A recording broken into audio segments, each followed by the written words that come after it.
Dios les bendiga, hermanos. Damos gracias al Señor por un día más que nos permite estar como un cuerpo en Cristo, recordando que el Señor dejó una promesa muy importante para los suyos.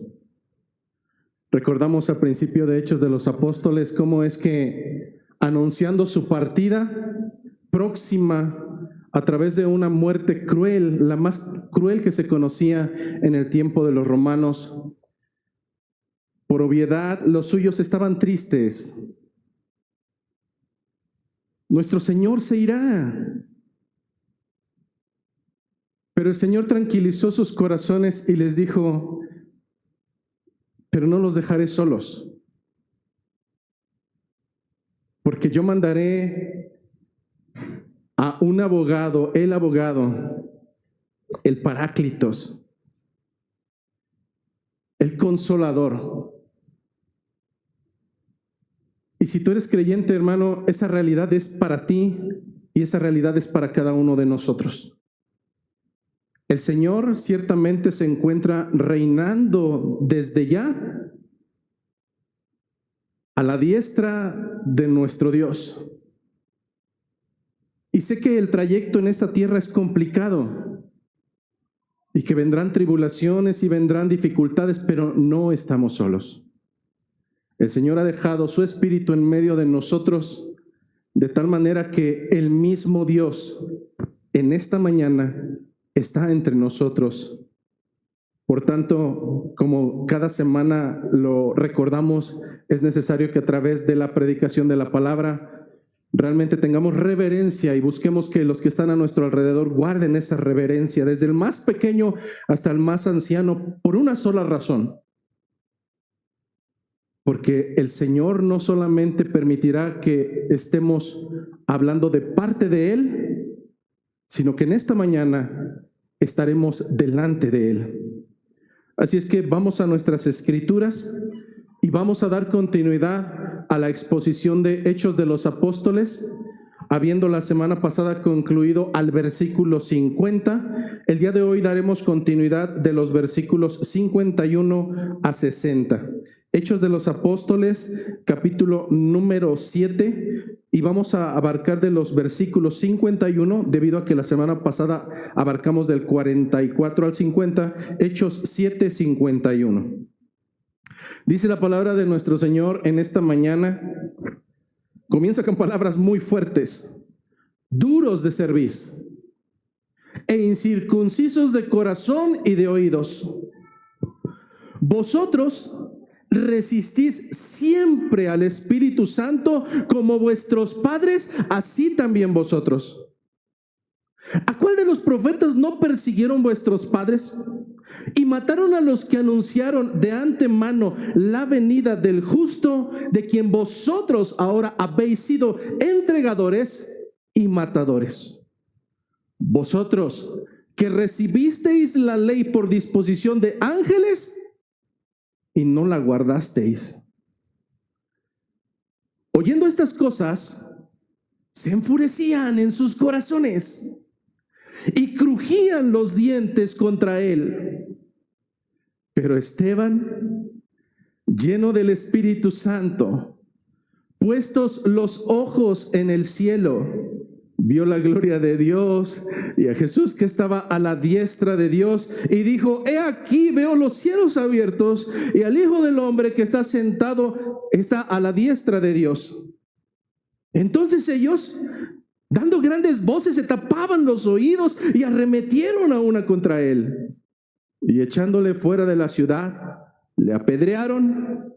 Y los testigos pusieron sus ropas a los pies de un joven que se llamaba Saulo, y apedreaban a Esteban mientras él invocaba y decía: Señor Jesús, recibe mi espíritu. Y puesto de rodillas, clamó a gran voz: Señor, Señor, no les tomes en cuenta este pecado. Y habiendo dicho esto, Esteban murió. Tomen sus asientos, por favor. Seguramente recordarás un segmento del Evangelio según Mateo, una cita que es sumamente conocida y que creo que al menos dentro de nuestra iglesia ha sido constante y repetitiva. Un segmento donde Jesucristo enseña a sus oidores de aquel entonces y que retumba hasta nuestros oídos el día de hoy. Y esta enseñanza se centraba en algo sumamente concreto y tiene que ver con el día del juicio. Jesucristo dijo a sus oidores que en aquel día, hablando acerca del día final, el día en que nos presentaremos delante de Él a rendir cuentas, muchos, no pocos, muchos estarán delante de Él y le dirán: Señor, Señor, y comenzarán a sacar un listado de obras humanas hechas en el nombre de Cristo, como si esto fuese meritorio para poder tener un agrado en Él o ser partícipes del reino de Dios. Sin embargo, Jesucristo dejaría claridad que no es quien le llama Señor quien entra al reino de los cielos. Entonces la pregunta es, ¿quién entrará al reino de los cielos? Si no voy a entrar porque hago buenas obras, ¿cómo es que yo entraré o no al reino de los cielos? Jesucristo dejó claridad de esta enseñanza. Dijo que aquel que entrará en el reino de los cielos, aquel que realmente le pertenece, es aquel que hace la voluntad del Padre que está en los cielos. Grábate esta parte, hermano, porque será punto central en la exposición del día de hoy. Aquel que es parte del pueblo no es aquel que hace obras, sino el que, escuchando la voluntad de Dios, la pone por obra. Esto, hermanos,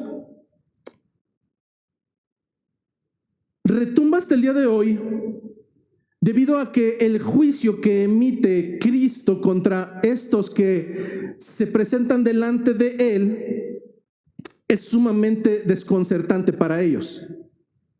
Y creo que así será en aquel día porque escrito está. Imagínate llegar delante de Él con la seguridad de salvación y escuchar el siguiente juicio será sumamente desconcertante. Mateo 7:23, nunca os conocí, apartaos de mí, hacedores de maldad. A manera introductiva, pasa por mi mente el pensar en algunas ocasiones por qué el Señor permitió que textos como este llegaran hasta el día de hoy. ¿Para qué permitió Dios que esto quedara escrito y llegara a nuestros oídos? Hermano, la respuesta no es muy complicada porque un versículo debajo de este texto viene la respuesta. Dice en Mateo 7:24,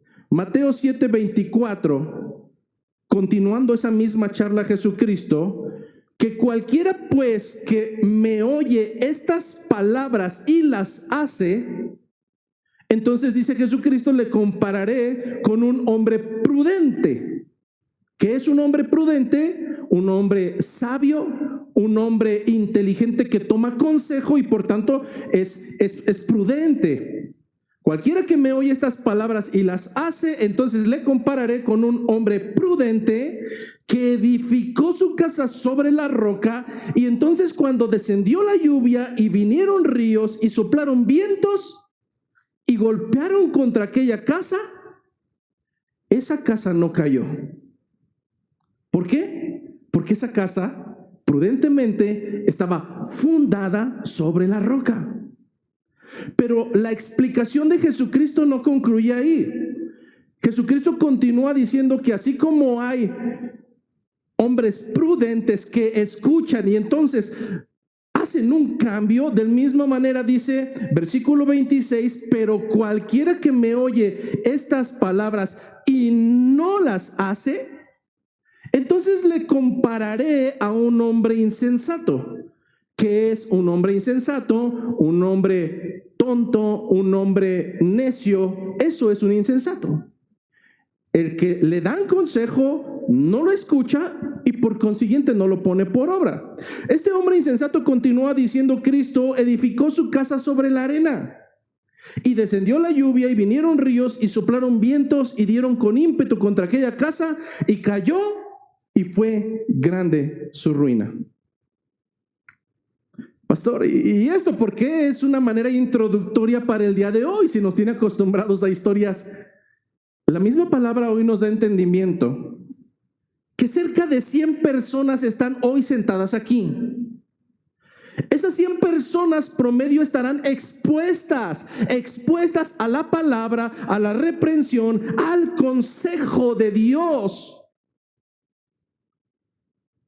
Pero al final, entre nosotros encontraremos hombres prudentes, del mismo modo que expuestos a la misma palabra encontraremos hombres necios. Hombres que al final del día de hoy el Señor permitirá que la palabra penetre hasta lo más profundo del corazón y se den cuenta que en verdad se han dado cuenta que están enfermos. Y por cuanto se han dado cuenta que están enfermos, humildemente acudirán a la fuente donde se encuentra la sanidad. Y solamente hay un camino, y solamente hay una verdad, y solamente hay una vida. No hay otra más, hermano. De tal manera que mi súplica en esta mañana, con honestidad en el corazón, es que ninguno de nosotros nos perdamos, sino que al ser confrontados a través de la palabra, procedamos a arrepentimiento genuino. Hermano, el tiempo se acaba. Es por ello que a través de la narración desde el versículo número 44 que comenzamos la semana pasada, dividimos esta predicación en 3 segmentos, del cual ya expusimos el primero. Porque lo que está narrando Esteban a través de esta defensa del evangelio y por consiguiente de una defensa de Cristo es que entre los oidores hay hombres que viven engañados, como los que llegarán al final de los días pensando que son meritorios de la salvación eterna, y no es así. Hombres y mujeres que no quedaron en el primer siglo, sino que hasta el día de hoy continúan entre nosotros, y probablemente tú puedas ser uno de ellos. El mensaje no es para condenación, hermano. El mensaje es como una señal de advertencia más, que se suma a todas las que el Señor ha hecho llegar a tus oídos. Hermano, esta es una advertencia más, porque entre nosotros tú puedes ser uno más de los cuales Esteban considera como duro de cerviz. De tal manera que, habiendo expuesto la semana pasada el primer punto, a través del sermón de Esteban nos dimos cuenta que un duro de cerviz es aquel que no comprende, no entiende, no interioriza la adoración que Dios demanda de él. Y por tanto, el día del Señor o las cosas del Señor para él son aburrición, son tonterías, son cuentos de hadas, son historietas. Pero no es la presencia del Dios Todopoderoso. El día de hoy daremos continuidad con un segundo apartado, pues un duro de cerviz siempre resiste al Espíritu de Dios. Y estaremos exponiendo los versículos 51 a 53. Un duro de cerviz siempre resiste al Espíritu de Dios. La pregunta será: ¿acaso a través de esta exposición soy realmente alguien que siempre está resistiendo al Espíritu de Dios? No lo sé. Mientras vayamos avanzando, esta será una autoevaluación. Y finalizaremos, si el Señor lo permite, en esta mañana con un tercer apartado, el cual sigue siendo dentro del mismo concepto. Un duro de cerviz se empeñará en silenciar la verdad. No mi verdad, no tu verdad, no, la verdad. La revelación del Señor. Versículos 54 a 60. Así es que, retomando el texto original, comenzamos por el apartado número 2, que nos dice que un duro de cerviz siempre se encuentra resistiendo al Espíritu de Dios, al Espíritu Santo. Nuevamente regresando a las Escrituras, nosotros recordamos que durante el ministerio terrenal de Jesucristo dejaría claridad de cómo es sumamente sencillo identificar a un falso emisario de Dios. Sí, tal cual como lo has escuchado. Identificar a un falso emisario de Dios no es complicado a la luz de las Escrituras. En aquel entonces, Jesucristo diría en el libro de Mateo, capítulo número 7, versículo 16, por sus frutos los vas a conocer. Por sus frutos los conocerás. Preguntó Jesucristo algo sumamente lógico y burdo a la vez. ¿Acaso se recogen uvas de los espinos? Aquellos hombres dirían, Señor, eso es tonto. O sea, de un árbol de espino no puedes recoger uvas o higos de los abrojos.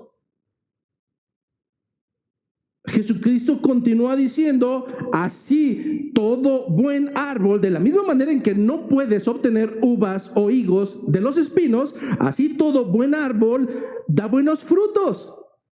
Pero el árbol malo da malos frutos.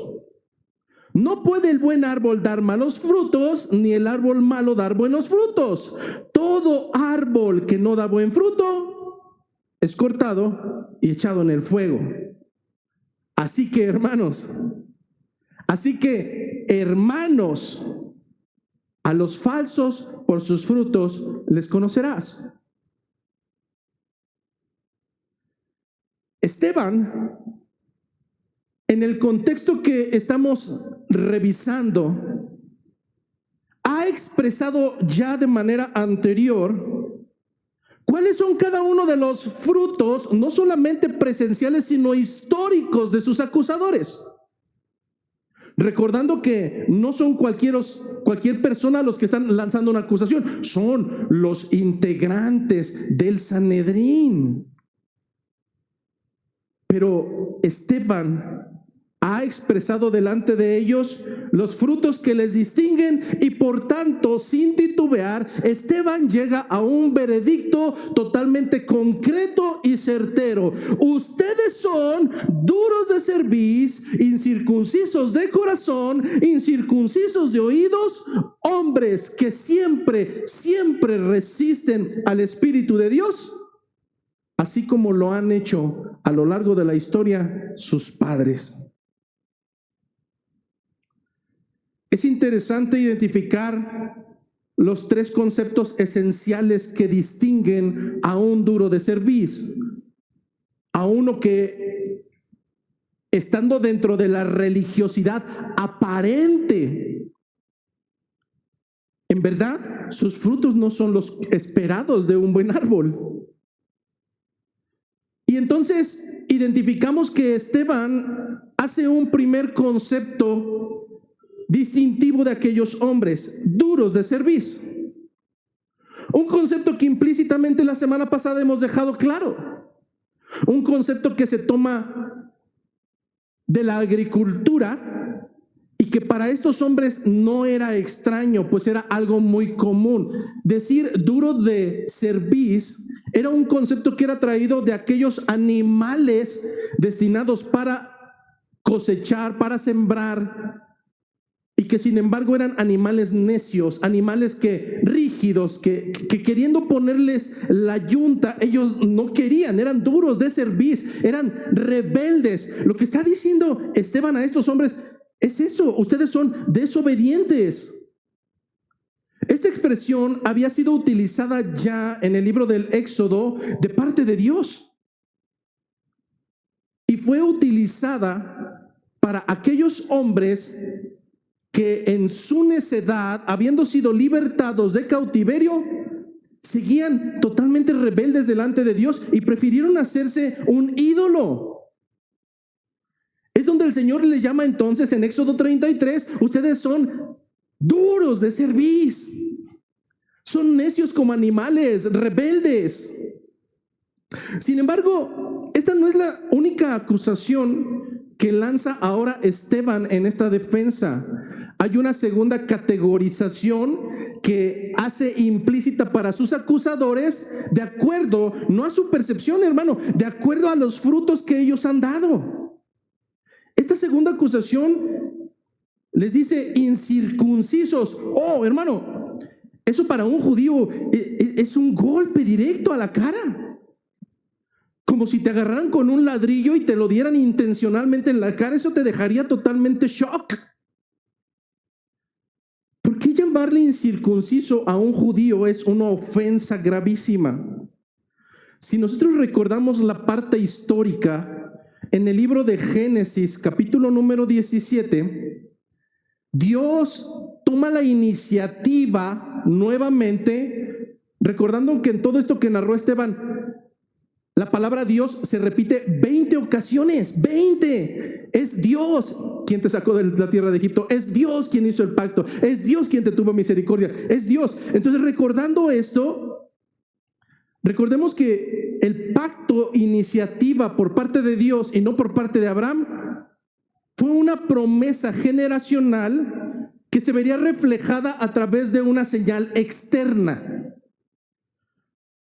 Dios diría a Abraham que para poder tener certeza de este pacto, a partir de ese momento, cada uno de los integrantes de la descendencia de Abraham, incluso los siervos comprados y que estuvieran dentro de su dominio, deberían de ser circuncidados desde el 8º día de nacimiento. Esto, la circuncisión de la carne del prepucio de cada varón, sería la señal visible o física del pacto de Dios para con su pueblo. Hablando de necedad, ¿qué pasa si alguno de ellos dijera: yo no quiero circuncidarme, yo no quiero circuncidar a mi hijo, yo no quiero seguir la voluntad del pacto de Dios sobre mi vida?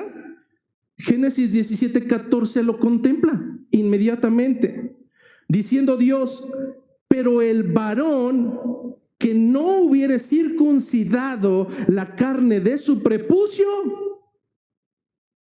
aquella persona será cortada del pueblo, pues ha violado el pacto. Decirle a un judío incircunciso es decirle: tú eres gentil. Recordemos que había un dicho entre los judíos. Y los judíos decían entre sí: gracias a Dios que soy judío y que no soy mujer y no soy perro. Para un judío, ser judío era la elección, aunque externa, de la misericordia y la bondad de Dios. Ahora, Esteban les está diciendo: ustedes son incircuncisos. Pastor, siendo tan religiosos y tan exagerados y metódicos, hipócritas hasta cierto grado, Esteban les está diciendo que ellos no han cumplido la ley mosaica en relación al mandato de Dios. No, hermano, lo que estamos diciendo es que te puedo asegurar que todos y cada uno de ellos realmente habían procedido a la circuncisión mosaica. Pero esa era la religiosidad externa, hermano. La acusación que está haciendo Esteban no es que no sean religiosos. Por el contrario, les está diciendo: ustedes, teniendo la imagen externa de ser pueblo de Dios, realmente nunca han sido el pueblo de Dios, pues su corazón sigue siendo carnal y sus oídos siguen prestando a la carnalidad. Ustedes son incircuncisos de corazón, incircuncisos de oídos. Estos hombres habían cortado la carnalidad de su físico, pero su corazón y sus oídos seguían contaminados en pecado premeditado. Seguramente surge entre algunos de nosotros la pregunta: ¿acaso yo seré incircunciso de corazón y de oído? ¿Qué significa esto? Los teólogos y exégetas tienen una regla importante, y es que ante una pregunta a las Escrituras no hay mejor respuesta que encontramos en las propias Escrituras. Y entonces regresamos al inicio donde sucedió este pacto y veamos qué es lo que nos dice Deuteronomio capítulo número 10, versículo 12. ¿Qué quiere decir que yo sea circuncidado en mi corazón y que sea circuncidado en mi oído y por tanto soy pueblo de Dios? Dice Deuteronomio capítulo número 10, versículo 12. Ahora pues, Israel, ¿qué pide Jehová tu Dios de ti? ¿Te has preguntado esto? ¿Qué pide Dios de mí? Y esta es la descripción de ser circuncidado en el corazón. Dice, sino que temas a Jehová tu Dios, que andes en todos sus caminos, que lo ames, que lo sirvas con todo tu corazón, con toda tu alma, que guardes los mandamientos de Jehová y sus estatutos que yo te prescribo hoy para que tengas prosperidad. Continúa diciendo el versículo 16 para tener noción de que esta es la respuesta a la pregunta. Circuncidad pues el prepucio de vuestro corazón y no endurezcáis más vuestra cerviz. Hermano, el llamado de Dios para los suyos, nuevamente tengo que aclarar, no se quedó en este siglo. Este sigue siendo el llamado de Dios, ha sido el llamado de Dios, es el llamado de Dios y seguirá siendo el llamado de Dios. Para que seamos prósperos, porque ahí dice la palabra próspero. No, hermano, debes de comprender que el llamado de Dios es que te doblegues delante de su presencia. El temor no es un temor terrorífico, es un temor reverente. Imagínate por un momento cuando estás en un huracán. Si tú estás en el exterior, ciertamente causa terror. Pero si pudieras estar dentro, en el ojo del huracán y ver escuchar el silencio, la majestuosidad de aquella creación del Señor, no podrías hacer otra cosa más que admirarlo en reverencia. Cuando estás parado al borde de un acantilado sumamente profundo delante de vegetación, no puedes hacer otra cosa ciertamente más que aterrorizarte por el temor a caerte, pero una vez que contemplas la creación de Dios, surge un temor reverente.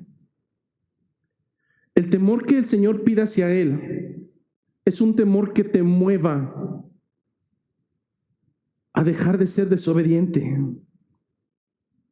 Es un temor y un amor para andar no solamente en algunos de sus estatutos, sino para estar en todos sus estatutos, en todos sus mandamientos, en todos sus preceptos. Hermano, ese es el pueblo de Dios.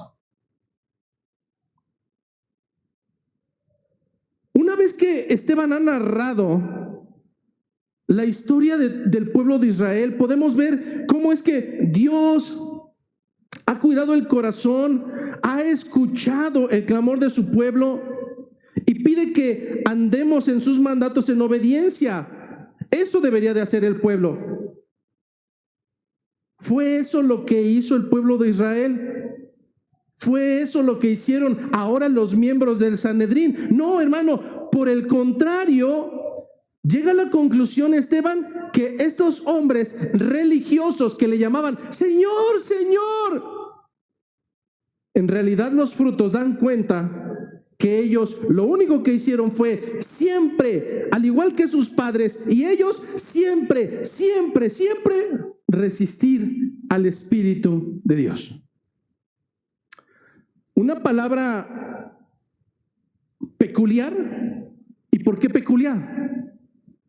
Porque la palabra para resistir, que se utiliza específicamente en este segmento escritural, no la vas a encontrar ni una sola otra ocasión en toda la Biblia, en ninguno de los 66 libros. Esta palabra del griego antipipto solo existe aquí. No la encuentras en ningún otro lugar.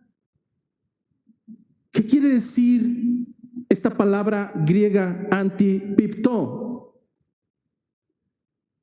Está dividida estructural y etimológicamente en dos partes. Anti, que se traduce como ir al lado contrario o ser lanzado al lado contrario.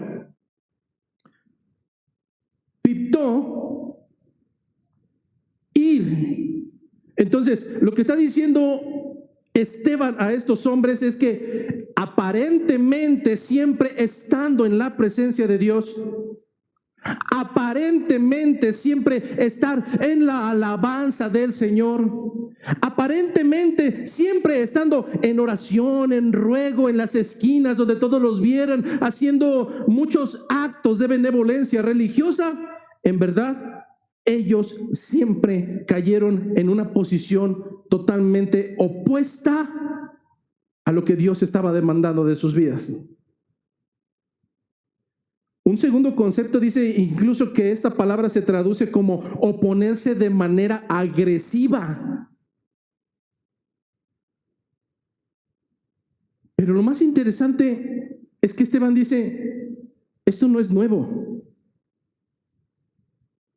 Lo mismo estás haciendo tú y lo mismo hicieron tus padres. Hombres y mujeres que en medio de una religiosidad aparente nunca han caminado conforme a la voluntad de su Señor. A pesar del amor y de la misericordia de Dios, su pueblo se rebeló y enojó al Espíritu Santo. Pastor, ¿cómo nos dice que caminar en rebeldía en algún momento puede causar la ira del Espíritu de Dios? ¿Acaso no Dios es amor? Bueno, es que Dios tiene múltiples características que lo distinguen. Dios es soberano, Dios es inmutable, Dios coexiste en Él mismo. Dios es amor, hermano, pero Dios es ira para con los necios y con los rebeldes. En Isaías 63:10 puedes encontrar de manera previa todo este contexto.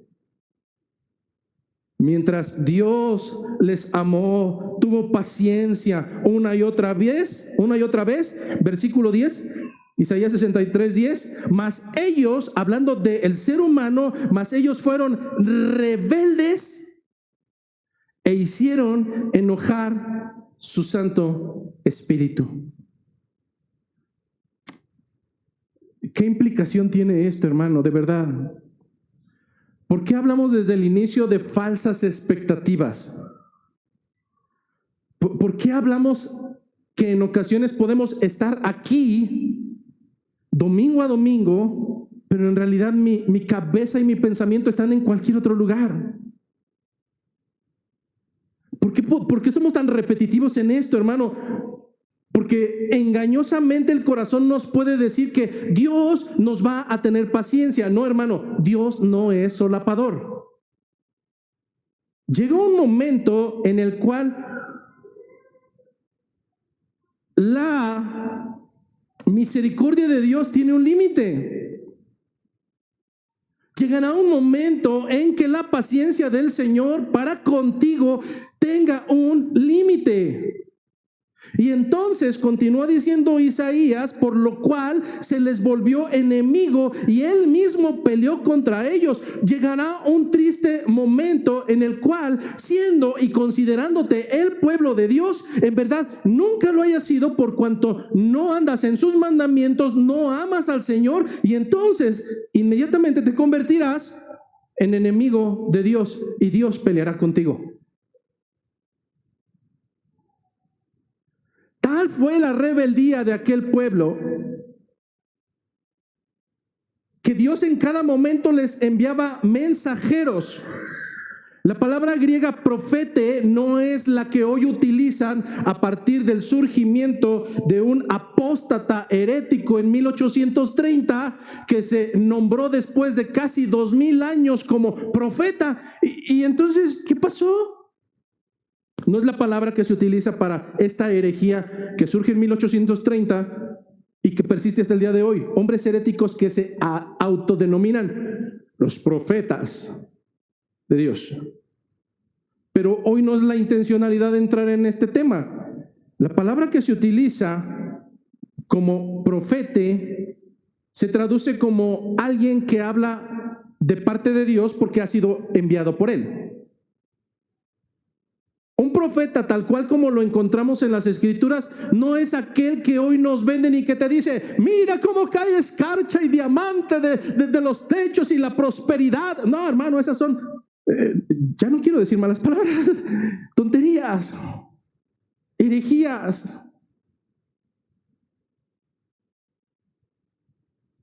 Te reto a que vayas a todos los profetas, a todos y cada uno de los bíblicos, y te encontrarás que todos ellos tenían un solo mensaje que apuntaba hacia el Salvador, y por tanto, preparando y allanando los caminos, ellos requerían que el camino se encontrara plagado de arrepentimiento. Arrepentimiento. Ninguno de ellos llegó a endulzar lisojeramente el oído de ninguno de aquellos rebeldes. En ningún momento les prometieron prosperidad, ni sanidad, ni ninguna baratija terrenal. Todos y cada uno de ellos les instaban: arrepiéntanse porque el reino de los cielos se aproxima.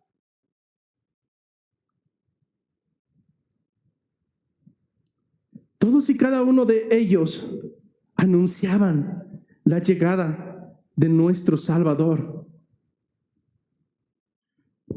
Desde el protoevangelio que encontramos en el libro de Génesis hasta el nacimiento de Cristo, fueron 4000 años promedio, 4000 años promedio de esperar el cumplimiento de la promesa de la llegada del Mesías, del Salvador. Muchos de nosotros esperamos diciembre, porque es el mes de la alegría, pero es el mes donde recordamos a nuestro Salvador.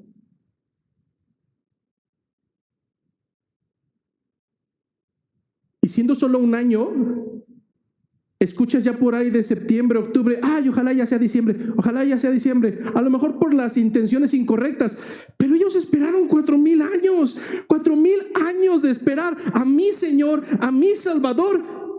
Y entonces, cuando llega, ¿qué hago? Dice Esteban: ustedes lo entregaron y lo mataron. Al igual que hicieron con cada uno de los que el Señor envió como vocero a hablar acerca del Salvador, ustedes los persiguieron, ustedes los mataron, lo mismo hicieron con su Salvador. ¿Qué aplicación tiene esto para nosotros hoy en día, hermano? Nosotros no escapamos a este veredicto. Asistir a una iglesia no te hace cristiano. Ser partícipe de ritos o haber nacido en una familia cristiana no te hace pueblo de Dios. Leer, memorizar, cantar la palabra de Dios no te convierte en pueblo de Dios. Tenemos que entender, hermano, de verdad, tenemos que entender que al igual que estos hombres narrados, pudiéramos nosotros mismos ser falsos creyentes que viven en un autoengaño. Somos tan buenos engañadores que no solamente hemos engañado a los de alrededor, haciéndoles creer que somos creyentes. No, hermanos, hemos tal vez llegado a la maestría de convencernos que somos el pueblo de Dios, cuando en verdad somos hombres o mujeres duros de cerviz. Corazones que aún conociendo la verdad, porque la conocemos, se pueden encontrar endurecidos ante la voz de Dios.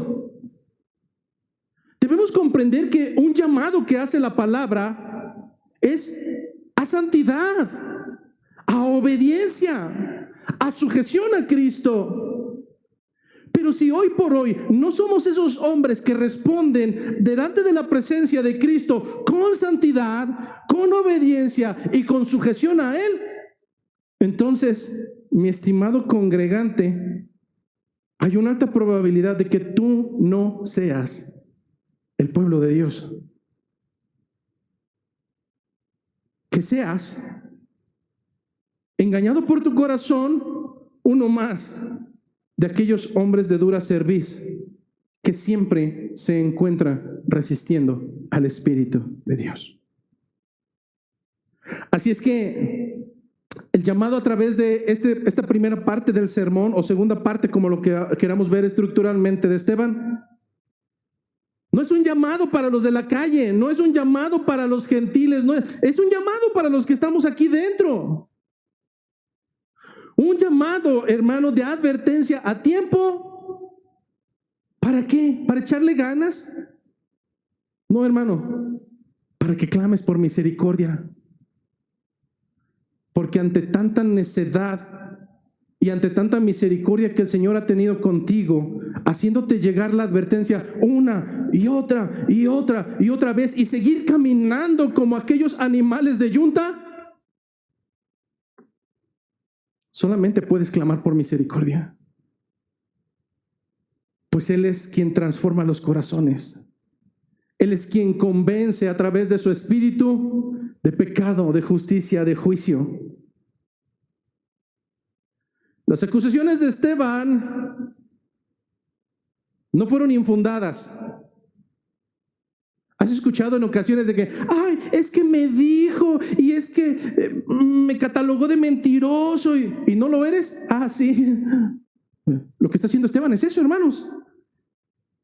Esteban está advirtiendo por amor que estos hombres tienen un grave problema. Sin embargo, estas acusaciones no pasaría mucho tiempo en que las evidencias darían cuenta de que en verdad estos hombres, conforme a los frutos de su naturaleza, no pertenecían al pueblo de Dios. Las evidencias hablaron, hermano, y no tardaría mucho tiempo. Así somos los seres humanos. Es que me hicieron y me dijeron y sin darme cuenta yo mismo ya estoy ratificando que por mi boca mis frutos están hablando de la suciedad que hay en mi corazón, de la abundancia habla. Imagínate que por un momento yo estoy llenando un vaso de agua natural y la sigo llenando y lo sigo llenando y lo sigo llenando, y yo pretendo que al momento que empiece a escurrir ese vaso no escurra agua natural, sino que escurra jugo de naranja. Hermano, eso es tonto. Ahora imagina a un falso creyente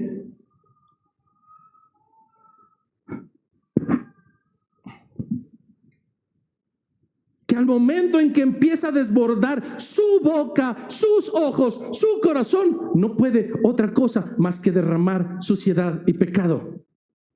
No es pueblo. No es pueblo. Por más que te llame hermano o ex hermano o Juan de las Pitas, no es parte del pueblo. Hermano, no lo digo yo. Lo dicen las Escrituras.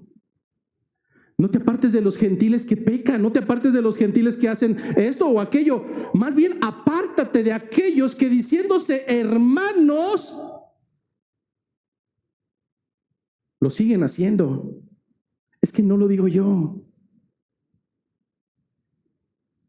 Así es que en esta última parte, apartado número 3, encontramos la fatídica aseveración de que un duro de cerviz, aun cuando crea ser pueblo de Dios, implícitamente se empeñará siempre en silenciar la verdad. Versículos 54 a 60. comienza a narrar y continúa narrando Lucas, que fue el escritor de esta escena, y diciendo en el versículo número 54 que oyendo estas cosas, ¿qué hicieron aquellos hombres? ¿Aceptaron la reprensión? Dijeron: gracias, Esteban, por darnos intencionalidad de escudriñar nuestro corazón y ahora procederemos al arrepentimiento. No, hermano, no, eso no sucede con un falso hermano. Ante la reprensión, oyendo estas cosas, se enfurecían en sus corazones y crujían los dientes contra él. ¿Te ha tocado estar delante de un hombre que es tanto su coraje, es tanto su odio que lo refleja físicamente? Estos hombres no pudieron guardar lo que había dentro. Unos cuantos días los habías visto en el templo, levantándose de madrugada, recitando la Shema y tal vez orando en las esquinas. Pero en este momento su verdadera naturaleza los traicionó. Surgió de repente: no, hermano, ahí estaba ya. Es que no es que una persona de un momento a otro digamos: ¿qué le pasó? No, hermano. Fue tan buen actor, aún en medio del trigo, que realmente supo esconder su fruto, pero tarde o temprano lo delató. Por sus frutos son conocidos. La palabra que utiliza en el griego, y discúlpeme, no es clase de griego ni de teología, pero ir al concepto original es muy hermoso, porque fíjate, la palabra que utiliza y que se traduce como que se enfurecían en sus corazones y crujían los dientes contra él, es la palabra griega diaprió. Y es una palabra interesante porque se traduce como ellos se comportaran como si estaban siendo cortados por una sierra. Una persona que está siendo cortada por una sierra va a estar gritando, tal vez de dolor, de desesperación. No puede mantenerse ecuánime. Eso es lo que estaba sucediendo con estos hombres que ya una vez lo habían intentado, una vez anterior ya habían intentado callar y asesinar a los emisarios de Cristo. Había sucedido con Pedro y con Juan en el mismo texto. Recordamos que en aquella ocasión el líder Gamaliel intervino a su favor, pero en realidad ellos querían asesinar a los que hablaban en nombre de Cristo, porque esas palabras eran para ellos duras. A tal grado que escuchar la palabra en ocasiones será así. La gran mayoría del tiempo será así.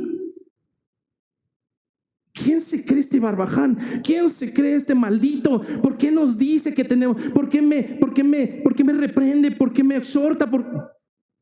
Es que así ha sido, hermano. A cada uno de los emisarios de Cristo que hablan de la verdad, ese ha sido el resultado. No podemos esperar algo diferente hoy en día. Pero en el caso presente que estamos leyendo, la ira los consumía de tal manera que los incitó al asesinato. No solamente queremos que se callen, queremos que se callen para siempre. A veces pensaremos que esto no le pasó a Jesucristo. No, hermano, esto le pasó a Jesucristo. En el libro de Juan, capítulo 6, te lo dejo todo de tarea, encontrarás lo siguiente. Jesucristo, hablando la verdad de la revelación del reino, nos narra Juan capítulo 6, que muchos de los seguidores comenzaron a murmurar. La murmuración tampoco no es nueva. Es decir, no le dijeron a Cristo, sino que hablaron a sus espaldas. ¿Qué hablaban a sus espaldas? Incluyendo a los discípulos. Entre ellos decían: dura es esta palabra. Era manera de crítica, hermano. Era manera de crítico. Esta palabra es bien dura. ¿Qué le pasa? ¿Quién podrá sujetarse a eso? Eso lo seguimos escuchando hoy en día. Entonces sigue narrando Juan en el capítulo 6 que a partir de ese momento muchos, no pocos, no dos, no tres, muchos de sus discípulos dieron marcha atrás y nunca más volvieron a caminar con él. ¿Por qué razón? Porque Cristo era malvado. No, hermano, porque dura es la palabra y ellos dijeron, ¿quién podrá sujetarse a ella? No, mejor vámonos a otro lado. Juan capítulo 6 sigue narrando y dice que entonces Cristo en su corazón supo que entre los 12 también estaban hablando acerca de ellos. Y Cristo no salió corriendo tras los que se fueron. Vengan, ya vamos a hacer mucho más light. Vamos a cambiar el evangelio para que no llores, para que no te sientas. No, hermano, no. La fidelidad no es negociable. ¿Qué hizo Cristo si no salió tras ellos? Los que se fueron, volteó con los 12 y les dijo, ¿y qué a ustedes? Reina Valera habla sumamente correcto y hermoso. La traducción en español sería, bueno, ¿y a ustedes qué les importa? ¿También quieren irse? Oh, Señor, Jesucristo, eso fue lo que dijo. Entonces se levanta Pedro de en medio de ellos como vocero y expresa unas palabras hermosas que creo que deberían de ser las palabras en medio del pueblo de Dios cuando nos sentimos confrontados con la palabra, cuando pensamos que es dura, cuando pensamos que este barbaján nada más viene a darnos y ¿qué le pasa? La expresión de Pedro es sumamente hermosa. ¿Y a dónde más iremos, Señor? ¿A dónde más iremos, Señor? Si solamente tú tienes palabras de vida eterna. Traducción. Puedo irme allá donde endulzan el oído y cada predicación es hermosa y angelical y me solapa en mi pecado y no se mete en mi vida y cuando peco no hay problema porque somos hermanos. O puedo irme a la otra donde las palabras no son rudas, sino que cada domingo me dicen, ánimo campeón, vamos a ver hoy los 6 pasos para tu éxito en esta tierra. Vamos a ver el camino hacia la felicidad. No, hermano, no. De verdad dura es la palabra. Pero en ningún otro lado encontrarás esas palabras que son para vida eterna. Es aquí donde comprendemos que en verdad dura es la palabra.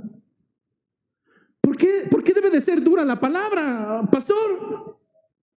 Por una sola razón, porque duro es el corazón. Piensa por un momento, de verdad.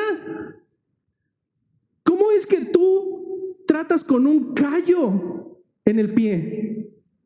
¿Cómo es que tú puedes tratar con un callo en el pie? En verdad tú puedes decir, no lo rompas, no le hagas nada a ese callo. Duele, pero mejor frótalo con un trapito. No, hermano, no.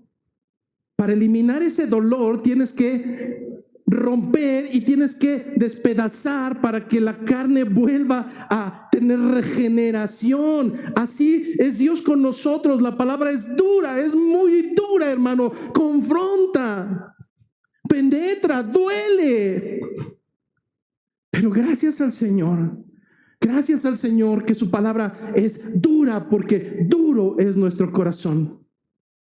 Es necesario que penetre hasta lo más profundo, hasta las coyunturas, hasta el tuétano, hasta desquebrajar todo aquello que nos aparta de Él. Por eso el verdadero evangelio incomoda, hace que la gente se enfurezca, que crujan sus dientes, que sigan peleando y atacando. Eso es normal. Dijo Jesucristo a los 12, ¿quieres iros también vosotros? ¿A quién más iremos? Solamente tú tienes palabras de vida eterna, Señor.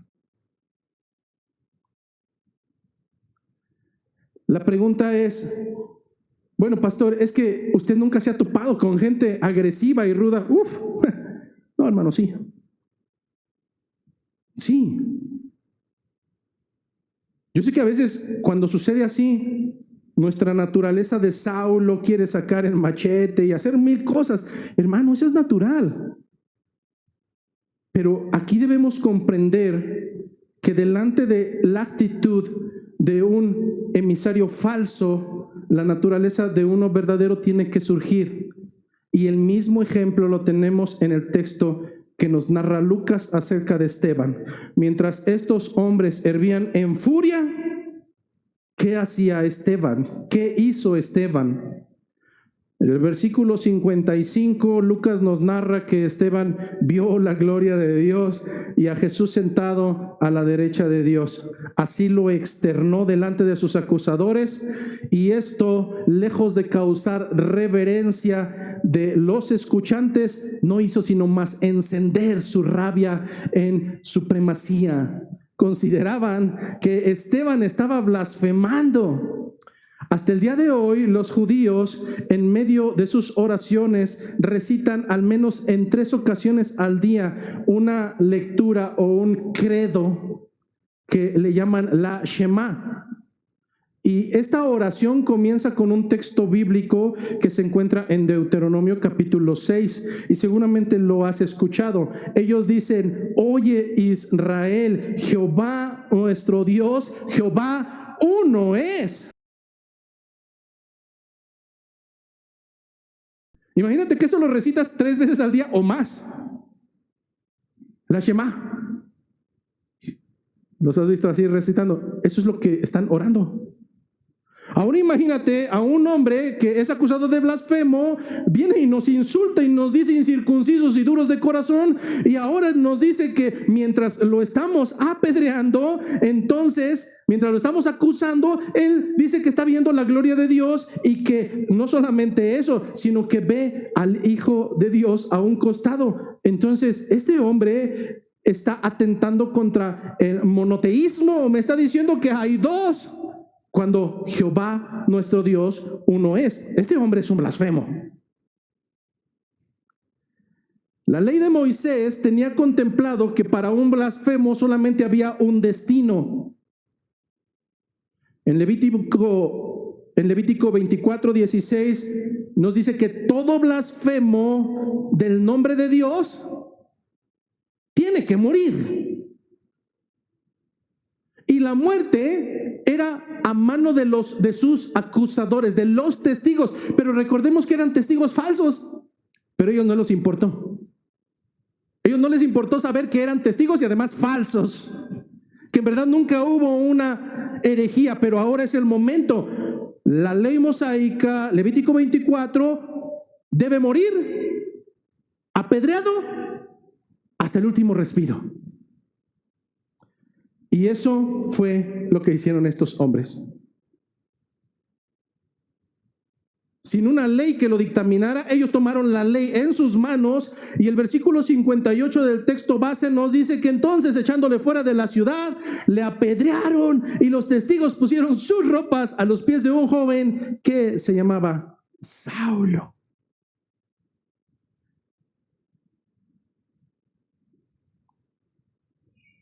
Hoy lo conocemos por la historia.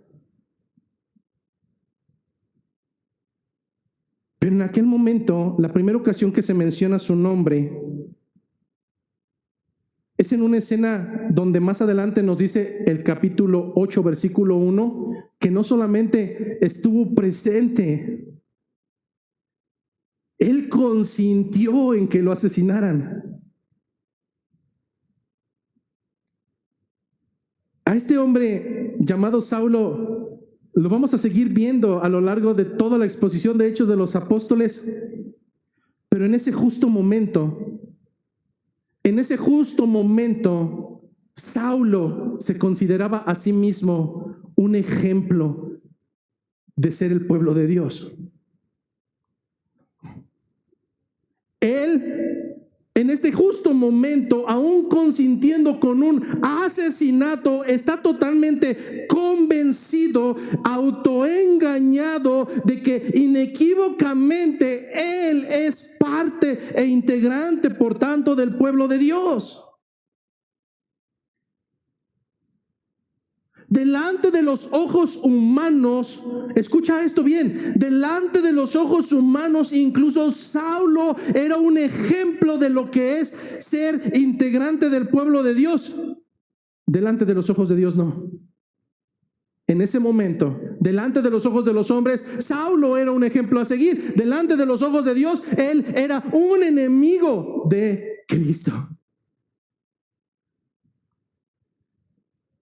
¿Esto tendrá algo de aplicación entre nosotros? Sí, hermano. Entre nosotros somos muy dados a exaltar gente que no merece exaltación. Gente que por miserable y servil, ahora le decimos, no, es el mejor de los hermanos. De verdad, ve sus frutos, date cuenta de sus frutos. En verdad, delante de los ojos de los hombres puede ser nuestro hermano. Delante de los ojos de Dios no, hermano. No lo es. Sus frutos hablan. Así es que recordemos esto.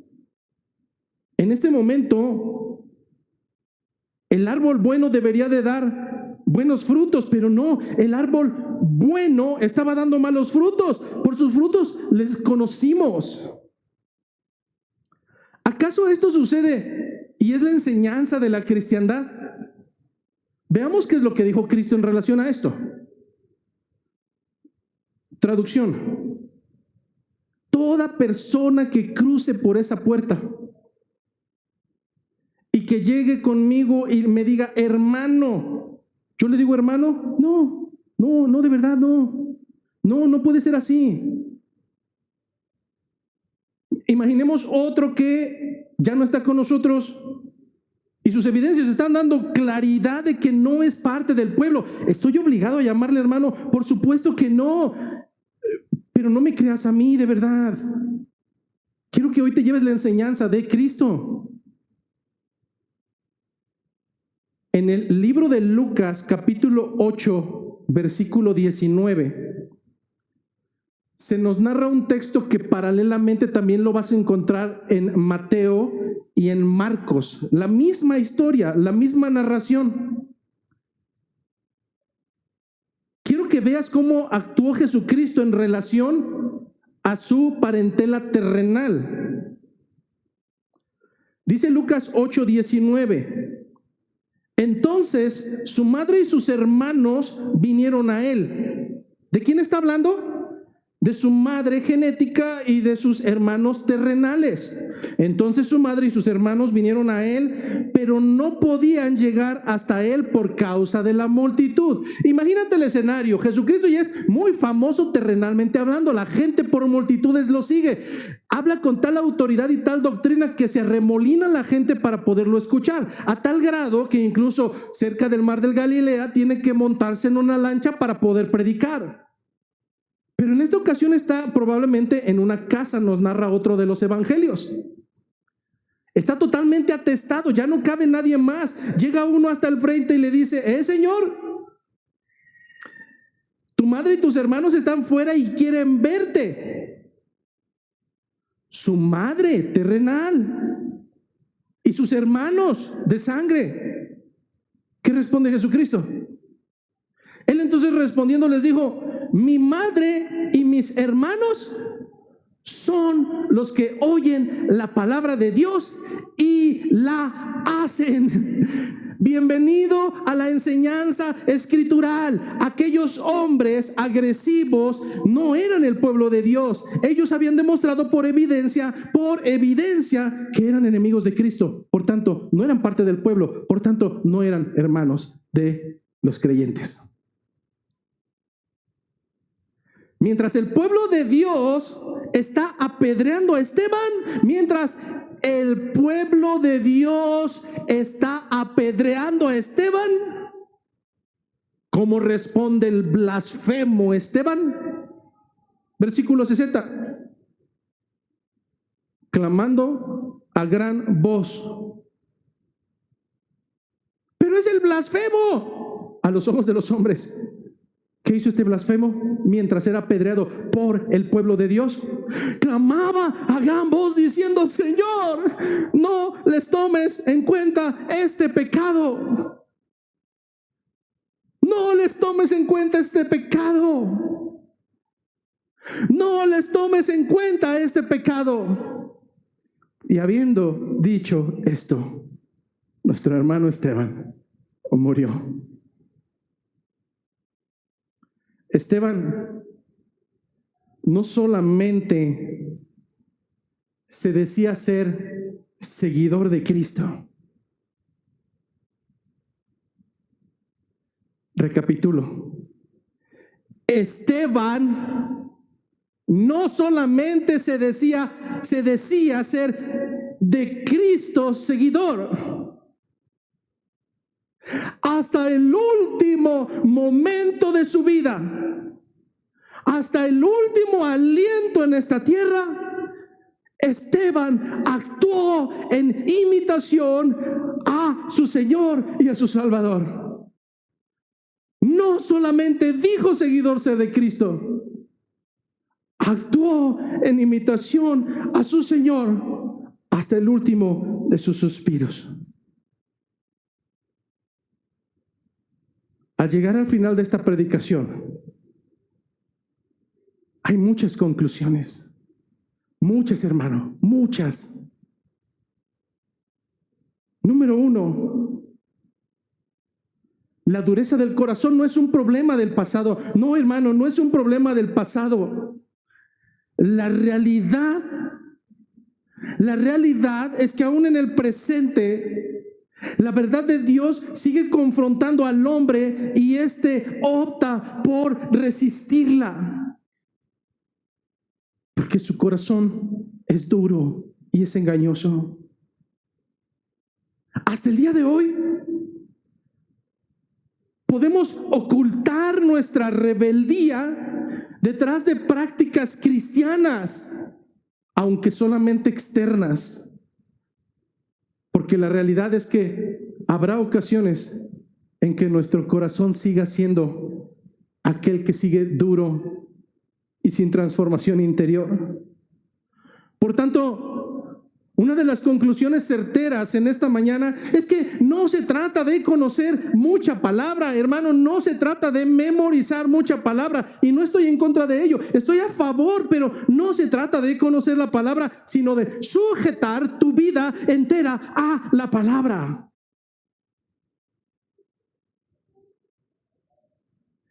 Es que no fuimos creados para ser teólogos en nuestra propia percepción.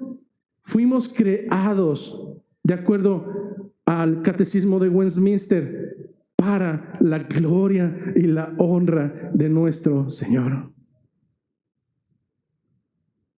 ¿Y cómo se hace eso? En sujeción y en obediencia. Por tanto, el evangelio auténtico no pueden ser terrones de azúcar que me endulcen el oído. No, hermano. Lastimosa o benéficamente para los rebeldes, el evangelio tiene que ser esa sal que escalda y que molesta, pero que preserva la carne para que no se pierda. Por tanto, cuando la palabra incomoda, no revela un problema en el mensajero o en el mensaje. No, hermano, cuando la palabra incomoda, el problema se encuentra en mi necio y duro corazón.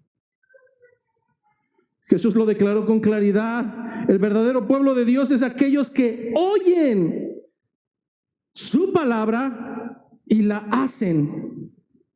Por tanto, en esta mañana, el texto, lejos de ser una condenación, es una autoexaminación. Una evaluación sin engaño, evaluándonos a nosotros mismos, evaluando nuestros frutos, evaluando nuestros ojos, evaluando nuestra boca, evaluando nuestro corazón, para corroborar, hermano, si en verdad esos frutos dan muestra de que pertenecemos a un buen árbol, para validar si esos frutos confirman nuestra fe. Mientras los duros de servir responden con furia, los Esteban nos brindan la manera en cómo debemos de caminar nosotros, con gracia, reflejando el carácter de Cristo, aún en medio del vituperio, aún en medio del sufrimiento, aún en medio de la oposición. Y esto, hermano, solo es posible cuando un corazón ha nacido de nuevo. Por eso el llamado urgente en esta mañana es para que sometas tu vida a Cristo, para que clames por misericordia, para que el Señor, mientras tengas aún respiro en tus pulmones, te dé la oportunidad de caminar en arrepentimiento como un verdadero seguidor de Cristo. Así es que el sermón de Esteban, sí, hermano, es una advertencia más de las muchas que el Señor ya te ha dado a través de voceros, en otros tiempos, en otras iglesias, en otros lugares. Esta es una advertencia más de un vocero que al Señor le ha placido poner en este lugar para que rindas tu vida a Cristo, pensando en que probablemente esta sea la última. Que la gracia, que la paz, que la misericordia de nuestro Señor esté con cada uno de nosotros.